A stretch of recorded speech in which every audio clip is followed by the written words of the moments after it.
Let me start with this. What if the test of your soul wasn't still for tomorrow, but was already happening today, in silence, behind closed doors when no one was watching, not in some grand biblical spectacle, but in your daily decisions, in the small, forgettable moments where your character is quietly measured not by man, but by God himself. You see, people keep talking about the rapture like it's this distant, dramatic event, trumpets, clouds splitting chorus. But here's what struck me in the dream. It didn't begin with thunder. It began with silence, with choices, with indifferent. I saw people who looked like everyone else. They weren't evil. They weren't monsters. They were normal, ordinary. They loved their families, paid their bills, laughed at memes. But when the moment came, they were left behind. Why? Not because they didn't go to church, not because they didn't say the right words, but because they lived for the wrong audience. The rapture didn't judge based on church attendance. It judged based on who you are when no one claps for you, when you get nothing in return, when your faith costs you. That's where the dividing line was drawn, in the silence of your motives.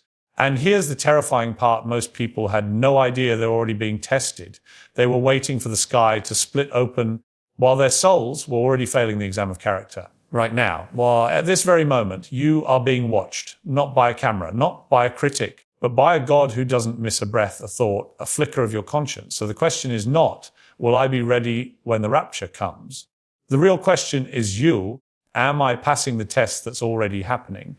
Because if you think the test is about Sunday mornings and Instagram Bible quotes, you've already missed it. The test is about how you treat people who can't benefit you, whether you forgive when it's undeserved, whether you with integrity when no one will ever find out. That's what I saw. Not fire, but a holy separation happening quietly. And many didn't even know they'd been weighed and found lacking. And the scariest thing, it wasn't that God turned away. It was that he'd already been watching and the people never turned toward him. So ask yourself, if the test is now and the judgment has already begun, who are you when the applause stops? Who are you in the silence? And more importantly, who is watching you in it? Let me ask you something. When was the last time you prayed and didn't post about it? When was the last time you did something righteous, something deeply spiritual without needing anyone to know? No audience, no applause, no moral high ground to stand on. Just you and God. Because here's what no one's telling you. God isn't impressed by the volume of your voice, but by the depth of your silence. Not the kind of silence where you're doing nothing, but the kind where you're doing everything that matters, quietly. In the dream, I saw people scrambling, desperate to prove they were believers, quoting verses, crying, preaching to themselves. But it was too late, because their faith had always been loud when people watched and hollow when no one was listening. They wanted to be seen worshipping, but they never worshipped when they were unseen. And that's the part that still haunts me. It wasn't that they didn't know God. It's that they only performed for him when the world was clapping. You see, God doesn't need cheerleaders. He wants soldiers, quiet ones, the kind who are faithful in the dark of the biggest economies, not just bold in the spotlight, the ones who show up without needing a platform, the ones who fall to their knees when no one will ever see the bruises. And let me be brutally honest. That's not many of us. We live in a world addicted to attention, where doing good is almost never good enough unless it's also visible. But here's the twist. Heaven has always kept a different scoreboard. And God, as I saw in that dream, isn't keeping track of the noise we make it, but the truth we live when we think no one is watching. So if you're shouting about your faith, but neglecting your private character, let me say it plainly, you're already failing the test. The rapture isn't about decibels. It's about devotion, the quiet kind, the kind that no one thanks you for.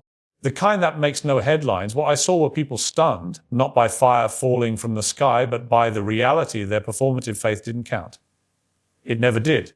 God had been measuring them in the quiet moments, in how they spoke to their children when angry, how they treated strangers when tired, how they resisted temptation when no one would ever know. And that's what cut deepest, because those who were taking, they weren't louder.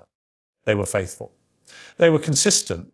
They were invisible to the world, but known by God. So I'll leave you with this. If no one ever heard another word from you about your faith, would your life still speak? Because I assure you, heaven's ears aren't listening for the noise. They're tuned to the quiet obedience that echoes louder than any sermon. Let me hit you with a question you probably haven't asked yourself in a while, though, if someone took a snapshot of your priorities right now.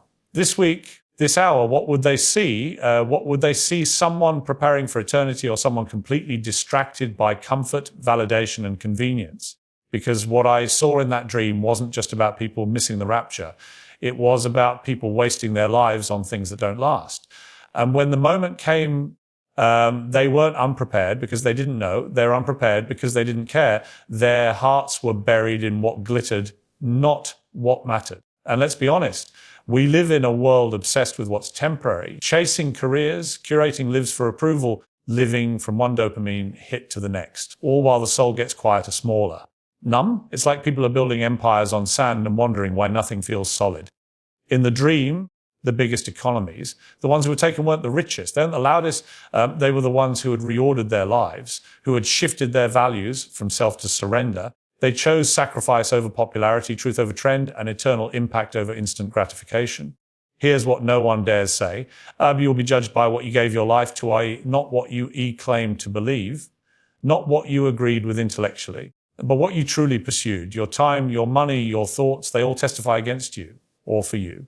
And the worst part, many of the people in the dream didn't even know how far they drifted because their decline was subtle. It wasn't rebellion. It was slow compromise, the kind that doesn't make headlines but kills your spirit one decision at a time. Let me be direct. If you prioritize success over integrity, comfort over conviction, or applause over obedience, you are already preparing for the wrong eternity because God isn't fooled by your intentions. He weighs your investments. Biggestly, and the rapture, that moment of divine separation, will expose exactly what you've built your life upon. Think about that. Biggest economies. I'm not talking about quitting your job or moving to a mountain to read scripture all day. I'm talking about how you treat your life like as a purpose beyond your own pleasure. The biggest economies, I'm talking about living like eternity is real, because it is. What we prioritize now is what will echo forever. You cannot binge your way into heaven. You cannot flirt and expect to stand in glory. You cannot live as if the world is home and expect God to open his door to you later. So ask yourself, right now, not tomorrow, what are you truly living for, G? Because one day that question won't be rhetorical. It will be your reality. And in that moment, all the excuses in the world won't save you. Only your choices will. Let me ask you something that most people avoid because it hits close to home. What exactly are you waiting for to take your faith seriously? A sign, a miracle, a voice from the sky telling you to wake up? Because if that's what you're holding out for, you've already missed the point.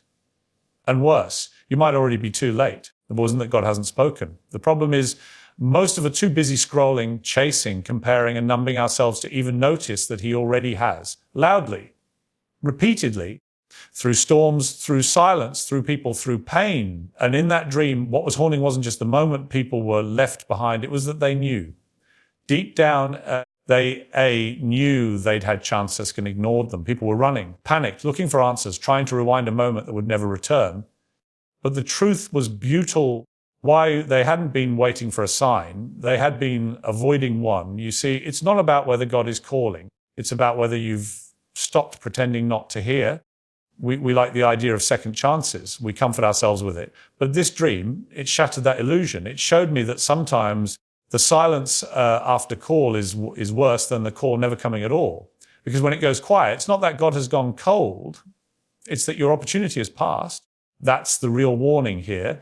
The wake-up call isn't coming in the form of some dramatic, cinematic moment. It's coming in your disappointments, your heartbreaks, your regrets, your convictions, those moments that nudge your soul and whisper, hey, this isn't what you were made for. But instead of responding, we delay. We rationalize. We tell ourselves we'll get right soon, after the next promotion, the next relationship, after we've lived a little more for ourselves. But here's what the dream exposing soon is the devil's favorite lie. I saw people who had been raised on truth, people who had heard the word, people who had felt God pulling on their hearts. And still, they waited for something more spectacular. And in that waiting, they drifted. And when the moment came, it was over. Not with a bang, but with a terrifying realization, I knew, but I didn't act. So let me ask you again, what are you waiting for? If the quiet warnings in your soul aren't enough now, what makes you think anything will be later? Because maybe the voice you're waiting to hear is the one that's already speaking. And the sign you're begging for is this moment right now, the moment where someone tells you the truth you've been avoiding, what truly chilled me to the bone. It wasn't fire, it wasn't thunder, it wasn't chaos. It was how ordinary the world looked while it was falling apart spiritually. That was the most terrifying part of the dream. People weren't screaming, they weren't terrified, they were numb, busy, entertained, distracted, and somehow completely unaware that the most critical moment of their existence had just passed them by. And that's what made it so real. There were no earthquakes in this vision, no blazing sky, no dramatic scenes from some apocalyptic film. Instead, there was silence, calm and deafening. People were going about their daily lives, laughing, shopping, scrolling, making plans, as if eternity wasn't already unfolding around them.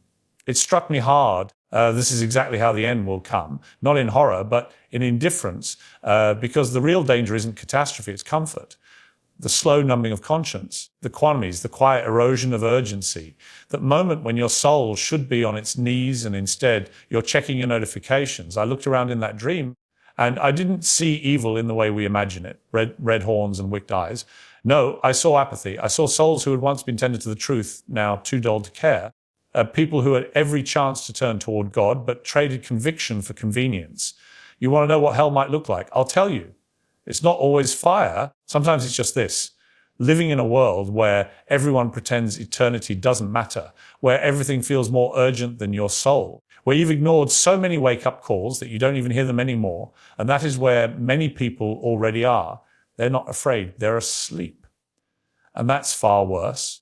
Because when fear grips you, you might fight to wake up. But when you're numb, you don't even realize you're fading. That was the horror of what I saw.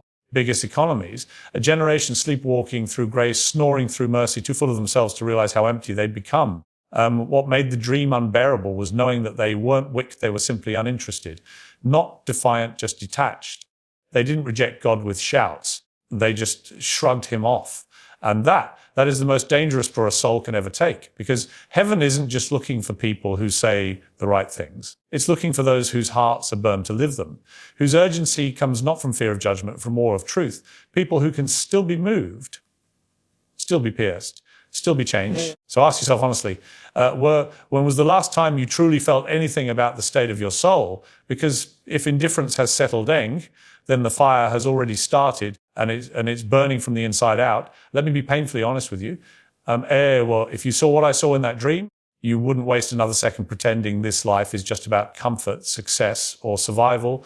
You would drop every excuse, every delay, every shallow distraction, and run straight toward the truth. Because nothing, and I mean nothing, compares to what I witnessed when the veil between this world and the next was pulled back. People talk about eternity like it's an idea, a possibility. Something they might consider when they're older, when life slows down. But what I saw stripped away all that nonsense. It showed me that eternity is not a concept. It's not a theory. It's not up for duality, and one we are racing toward whether we like it or not. There were no more negotiations in the dream. No more stalling. No more deals to be made with God. It was done. And the only thing that mattered, the only thing was whether your life had actually meant something. Not by the world's standards, not by social approval, but by heaven's measure. And that's what shattered me, because I saw how many people had wasted their lives, how many had played it safe, how many had waited for the right time to get serious about God and were now begging for a moment they would never get back. I watched people scream for one more hour, not to build wealth, not to post one last photo, not to finish their bucket list, but just 1 hour to repent, to forgive, to surrender, to finally live the way they knew they should be living all along. But there was no hour, there was no clock, just truth, cold, final, unchanging.